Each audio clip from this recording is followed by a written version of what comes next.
From the University of Nebraska at Omaha, this is NCITE Insights. I'm your host, Erin Grace.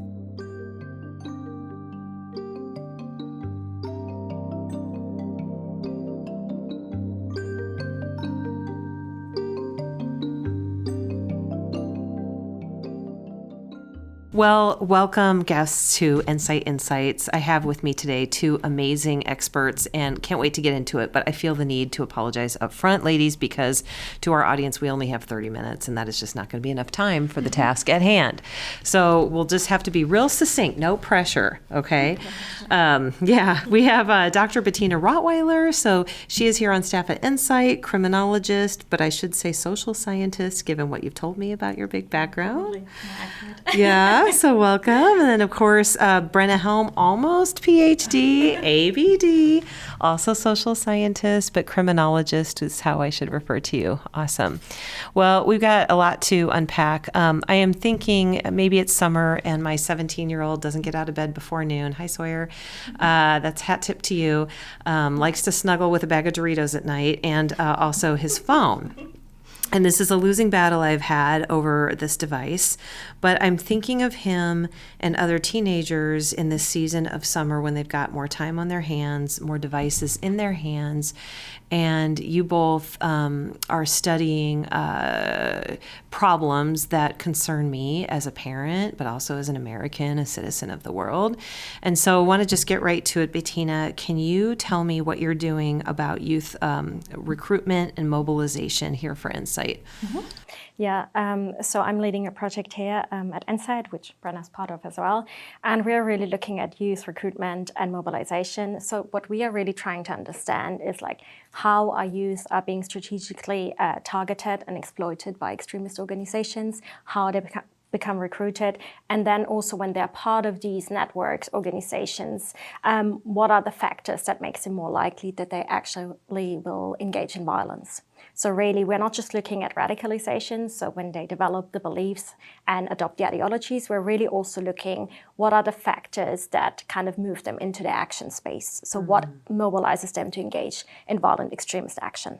So just to stay with you for a second, just let's get a little more into that. And I'm going to regret even ever thinking about my son, because now I'm going to think about him in the context of this.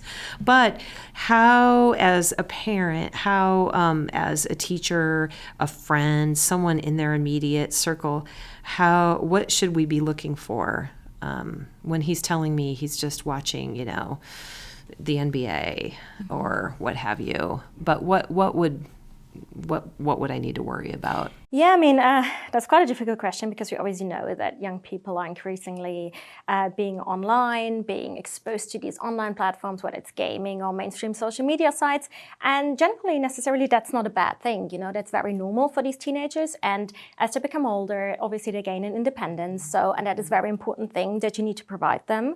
But I think we need to raise awareness amongst teachers and parents in terms of what dangers and harms are out there. So I think it's very good if you would be aware of the platforms he's engaging with, the gaming platforms he's also exposed to, just to know, because we know that certain platforms are more receptive to these extremist groups. Some are not so much, but I think it's also not just looking at where your son is kind of hanging out, but also really any behavioral changes you might notice. And we know that there's already a long list also published by the FBI in terms of the warning signs, indicators you could spot. And I think this is also a main part of our work, really identifying not just who's more susceptible, so what kind of youth are more vulnerable to being recruited, but also once they're potentially becoming recruited, what are the signs, what can we spot, and how can we intervene, mitigate, and prevent, obviously, as early as possible. So I think here we really need to take a proactive and early preventative approach by really trying to identify these early factors so that you actually, before they mobilize, you probably would want to find them on the way, whilst they're on their radicalization trajectory, rather than once they actually move into the action phase. That is very important. Okay, I want to really get into that, but let's get over to you, Brenna, for just a second because I'm kind of picking on my son. I have two daughters, both teenagers, and I'm thinking about what crossed my New York Times podcast list this week.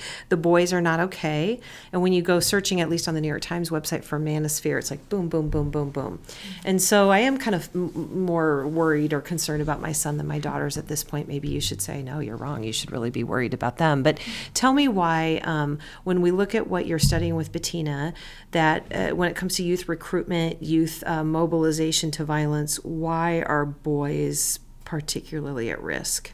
That's a good question. I think, and Bettina probably has thoughts on this too, but with these different groups and these different ideologies, as people are kind of pulled into them, specifically men and boys, there's a dynamic there with power and control, especially with some of these groups that we're seeing online that oftentimes are targeting women and girls, or that's their primary like adversarial kind of group.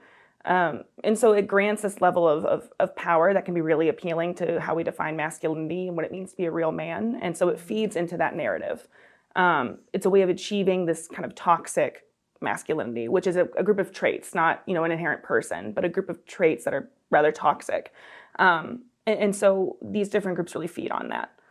Talk about toxic masculinity for a second. What is it? Yeah, so toxic masculinity, it's like I said, a group of traits, not a person. There's a lot of miscommunication about that as of late. And so I think being careful using the term, it's really important. So I'm glad you asked. But toxic masculinity is when we're getting into just this really strong encouragement of traits like showing masculinity through aggression or through physical outlets, not being able to express oneself as a man other than anger, or trying to, viewing women in a very misogynistic way. Those are all kind of elements that coalesce to form this toxic masculinity, because masculinity in and of itself, there's nothing wrong with that. Right. Masculine traits, totally fine. But when you get into this kind of hyper reliance on it, or these really stereotypical definitions of it, and then you take that an added level, that's when you get to the toxic masculinity. And that's when it can be harmful to men and boys as well as those around them.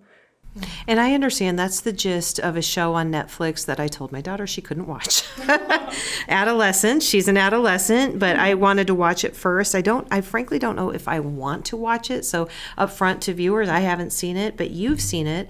And I understand it involves a 13-year-old boy who's murdered his classmate. Mm-hmm. And maybe it's over the issue of being called an incel or being told. So maybe you could talk about the role of the age of the, this is a case of a fictional story, of course, but it's raising enough alarms of reflecting, what we should worry about. Talk about that, the tender age of 13, and then also this incel culture, or even the way social media, the threat of being called an incel could mobilize somebody. Yeah, so with incels, and specifically with the film Adolescence, first off, I think it's great viewing for anyone to watch. Okay, so I should tell Anna she can watch this. Yeah, I think it's a good thing to see. I think there's back and forth about using it in a learning capacity, which I'm not sure. That's a whole other conversation about. Yeah. But I think it's great viewing and has a lot of learning points for parents specifically, because it really kind of flips the narrative on its head that boys and men who engage in these harmful behaviors don't have a male father figure, or these other kind of stereotypes that aren't necessarily true. And I think Adolescence really highlights that it's not that stereotypical kind of dynamic. Okay. But with incels and, kids as young as 13, it's difficult for us to really sit as researchers and point at kind of the demographics and age groups, especially with the online, because we can only see what the terms of use are and, 18 and up for a lot of these forums. So getting at that group that's under the age of 18 can be tricky, but we know that these, incels are all over social media, not just these forums, and you do see young folks engaging with it. And if not engaging with it, they're exposed to some of those foundational or fundamental ideas that lead to and allow for incels to be what they are. So these ideas of, misogyny, or viewing, manhood as something that's precarious, something that you can lose and have to hold on to your man card, for example, that idea.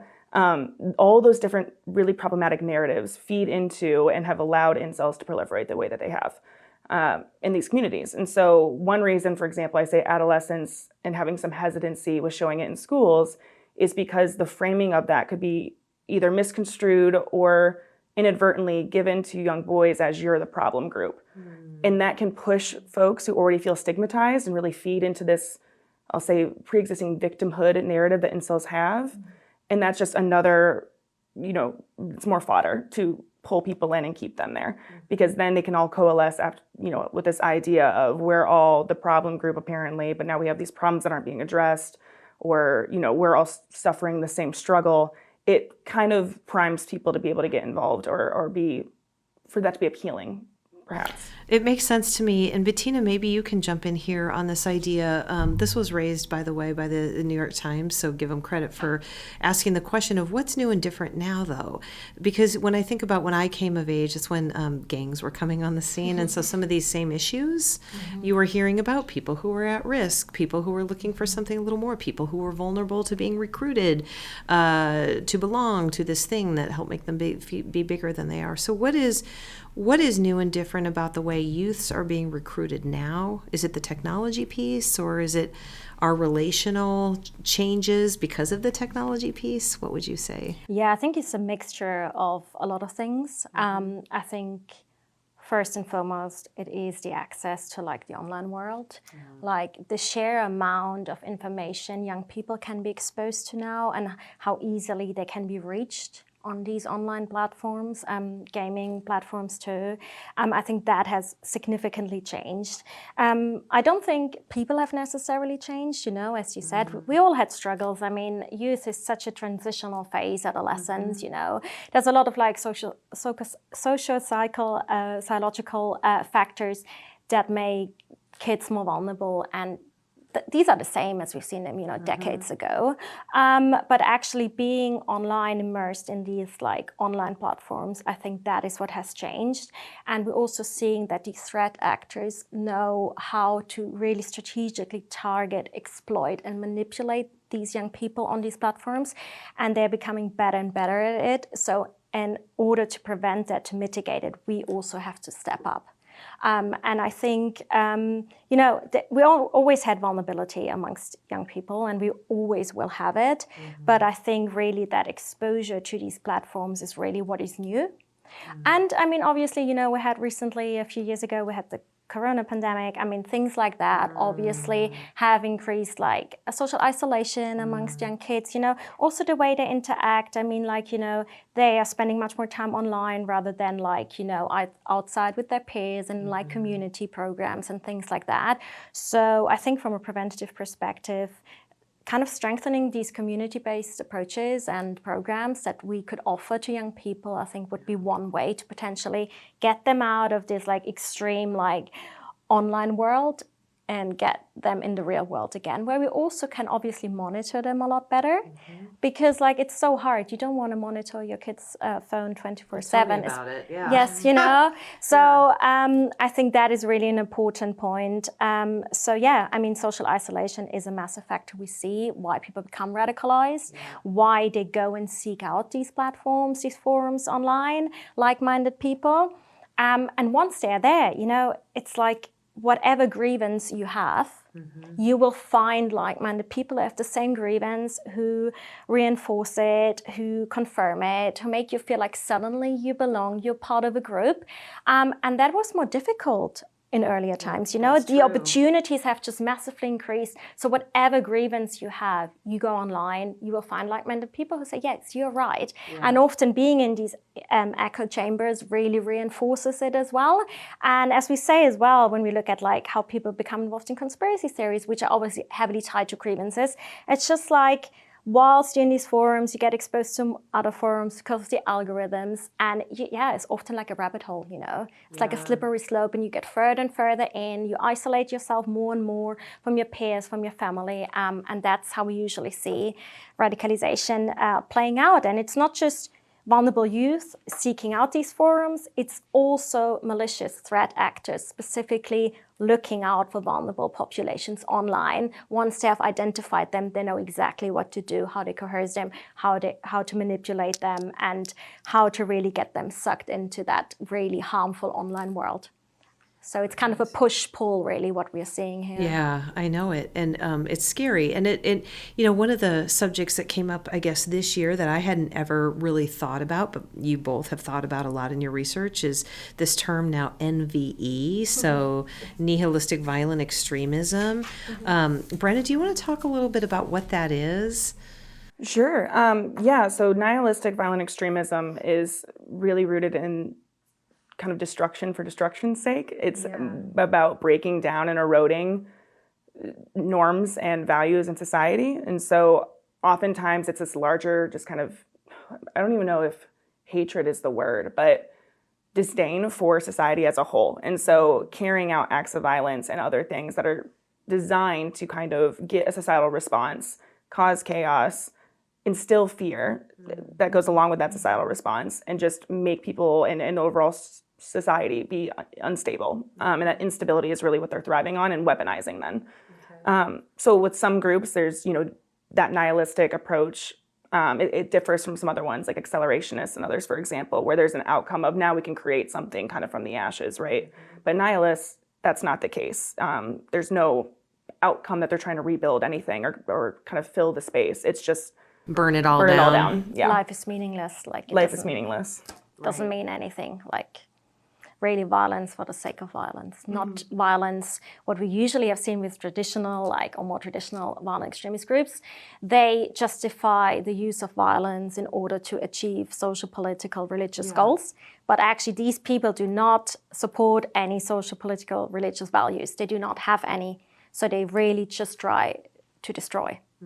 To collateral suffering. Yes, to destroy humanity. So this is really, and this is, I think, where we are really struggling to wrap our heads around, because in terms of prevention, disengagement, if people don't even want to live, if they don't believe in a shared humanity, if there's nothing, it's really hard to even give them any optimism, any your life can become better, you can change. Because all they want is destruction, and that's really where we are struggling with, trying to disengage them from mobilizing and from engaging in these acts. But yeah, we're just at the very early stages, and I hope once we're further down the project, there will be certain things we will find out what we can do in order to mitigate it. And there are certain ways we can do, but right now, we are really struggling with the concept. I definitely understand why it is difficult to think of a carrot or a stick, but a carrot to pull someone out of NVE. If you believe that there's nothing and burn it all down, then what is your incentive to change that? So is that more, is it a more attractive, I know there's disagreement about whether it's an ideology or because it's nihilism, there's no ideology, it's an ideology of zero. However, are youth more susceptible to that versus a different type of ideology that might have a concrete political aim? It's hard to speak on. I know I've seen some folks talk about the rise in NVE with Gen Z, for example, and it becoming either more noticeable or growing. It's hard to differentiate between the two because sometimes it's been around, we just haven't put a name to it. But scholars are noticing that this is becoming more and more of a topic of conversation. Something that I've been thinking about is how that maps over with mixed, unstable, MUU ideologies where you have a merging of a bunch of them. Obviously, the big difference being with that one, there's still some kind of purpose, right? Versus NVE, there isn't. And so I think we're seeing shifts with extremism generally as time has gone on, and with new generations and technology specifically playing a huge role in this. But it's hard to pinpoint. You might have thoughts on this of the appeal, but it's hard to. I think we're in the stage of just trying to wrap our heads around it and trying to figure out what it looks like and how people get pulled into it. And then from doing that, we can better speak to why we're seeing it more and more now. I think one concern we're really having and a trend we're seeing is the increasing mental health issues that young people have. And everyone knows if someone is severely depressed, you're hopeless, you don't see a sense of there's no meaning, there's no significance in your life anymore. And I think everything can just become so dark. And what we also know is that these threat actors strategically target these individuals online, really desensitize them to violence. They're exposed to a lot of child sexual exploitation material. They're exposed to a lot of violent content, gore. And that obviously, if you have an underlying vulnerability like a severe mental health disorder, a lot of these vulnerable populations are also struggling, like these girls with eating disorders as well. So eating disorders go hand in hand with a low self-worth, not feeling loved, not being good enough. So they really know what the vulnerability is, and then really over time escalating the types of violence they're showing them, and also coercing them to engage in these types of violence, because really what we are seeing is often that the perpetrator recruits the victim to become the perpetrator in the end, Yeah. So and this is really a shift we are seeing, which we haven't seen like that within traditional violent extremist ideologies. It's in order for you to gain access to become part of the group, you have to engage in a violent crime, and then these types of crimes, because they're often live streamed and they have videos of them, they are then further used to exploit them, to extort them, to coerce them into escalating behaviors. So that is really that cycle of keeping the victims engaged and increasingly making them commit more horrific acts of violence. And I think that really internally shifts as well, and probably makes them even more vulnerable than they have been before even. Did you want to add to that, Brenna? I think that's pretty hitting the nail on the head, because I'm even thinking with nihilistic kind of factions than other groups where mental health is a huge component there, and why it makes those specific groups or subgroups really the highest risk is because they have nothing to lose, or don't see themselves as having anything to lose. And so I think mental health is a huge part of it as well.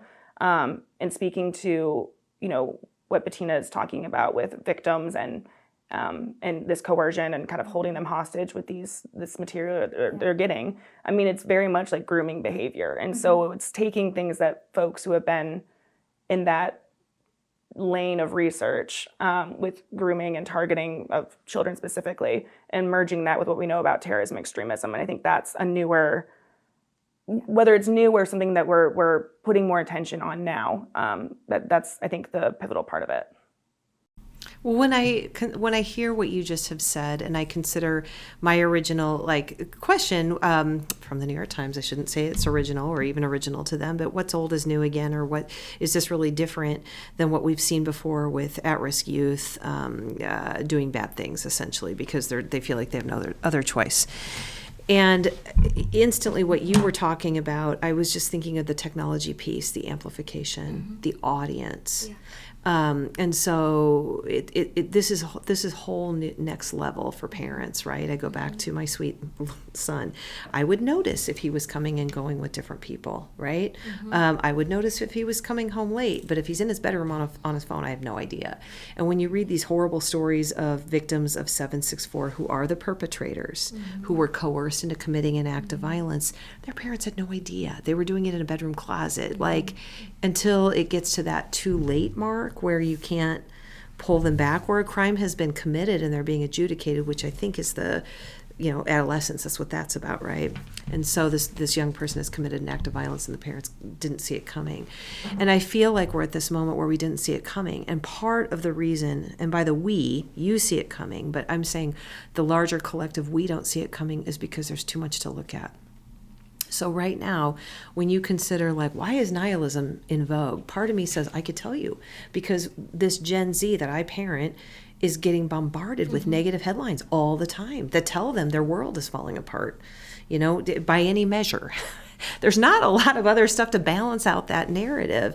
And you're like, well, is that really the whole story? But this is what they're hearing. And so I can understand how that could take root in the psyche of a young person who is looking at, I might not have the same opportunities my parents did here in this country. Everything seems very unstable to me right now. I'm looking for stability. So I don't know how you see this whole present moment weigh in on that.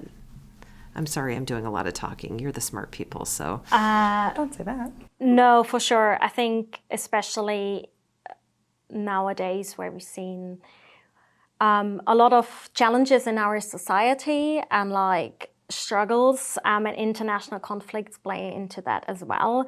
I mean, that obviously increases like external factors.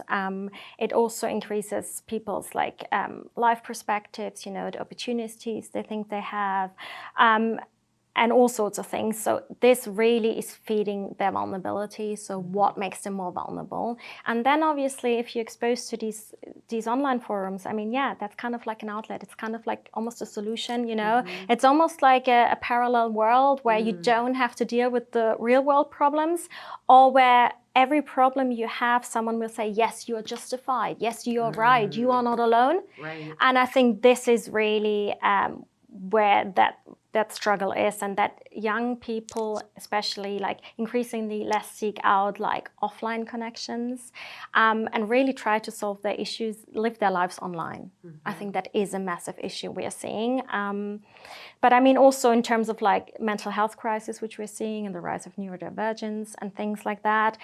I think, I mean, I started off my research within violent extremism kind of looking at early preventative approaches and what we can do. And whenever I see or hear about these very horrific things and why youth who have like these mental health disorders might be more susceptible, right away I think about, okay, but what can we do about it? Right. I think about prevention, and especially with mental health support, and also with community-based approaches, which try to increase, like, decrease social isolation and get people more involved in the community again, like get them out of their house. And I think we have really good approaches. We probably just need to strengthen them, and we just need to find a way to make them more attractive to young kids, to also give them access, because sometimes the waiting list for like mental health to get treated for mental health disorders is very long. I mean, I just moved here from the UK. I know like the lists are very long there. They're very long in Germany. I expect the same we see here. So really stepping that up and really also helping parents spot these signs of my kid might be depressed, my kid might feel isolated, not just behavioral changes in terms of like, oh yeah, there might be some cut signs, which we see like with victims of 764, but also like if people are very withdrawn, if they don't talk so much anymore, if they just not really interested in the things they used to be interested in, if they're just increasingly on their phone, really spotting these behaviors and then knowing as a parent, where can I go? Where can I find help? And really direct your kids there. But also I just want to add to that, I think it's also very important when we look at victims of like that are exploited by these online groups, really offering those mental health support and the families, because it's not just a big struggle for the victim themselves, but also for the siblings, for the parents that become aware of it. And I think it's like that whole family dynamic can really suffer.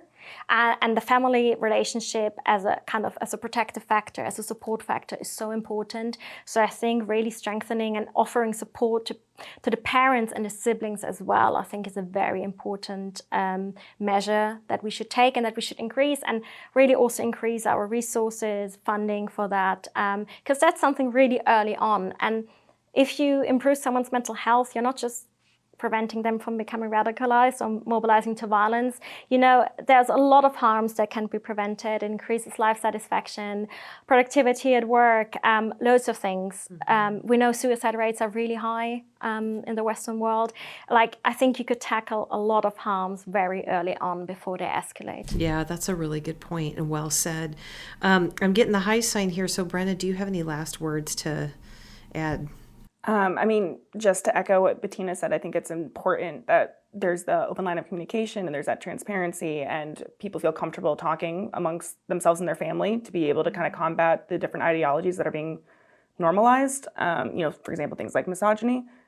It's harder, especially for young kids, to identify that when it's not something that's being discussed outside of their experience, being exposed to it, especially online. And so I think the family unit, as Bettina said, is a really, really, really important protective factor, and just boosting those things and working on the community kind of dynamics and different programs. And so, I think I'm looking forward to this project and just having something on the end of it that we can actually propose something and start to develop strategies or these targeted interventions to really work on preventing harm and preventing future victims and supporting folks in that endeavor. Well, I'm really grateful that both of you are here. I wish we had more time because, but I'm just thinking, like, as a parent, what, like, some takeaways I have instantly. Okay, adolescents will watch it, but just that it's empowering to hear you say the family unit, because that is where you can start. It's a starting place. And it's empowering to think like, well, this isn't where the story ends here. The story continues on, and in ways that can be really meaningful and important. And we're so lucky that you're doing the work you're doing, because really, I mean, it's all preventative, right? Like you said. So if we can get ahead of it, if we can get ahead of the curve before there's an adolescence problem, right? Then we're better off down the road. Thank you both so much for coming on the show and sharing your wisdom. Thank you for having us. Yeah, thank you. Really appreciate it. This series is produced by Ben Badafarano, Erin Grace, Scott Jordan, and Blake Ersch. Thank you for joining us for another episode of NCITE Insights. The National Counterterrorism, Innovation, Technology, and Education Center, or NCITE, is an academic center of excellence for the Department of Homeland Security. Looking to find out more? Check out our website at ncite.unomaha.edu or email us at ncite@unomaha.edu.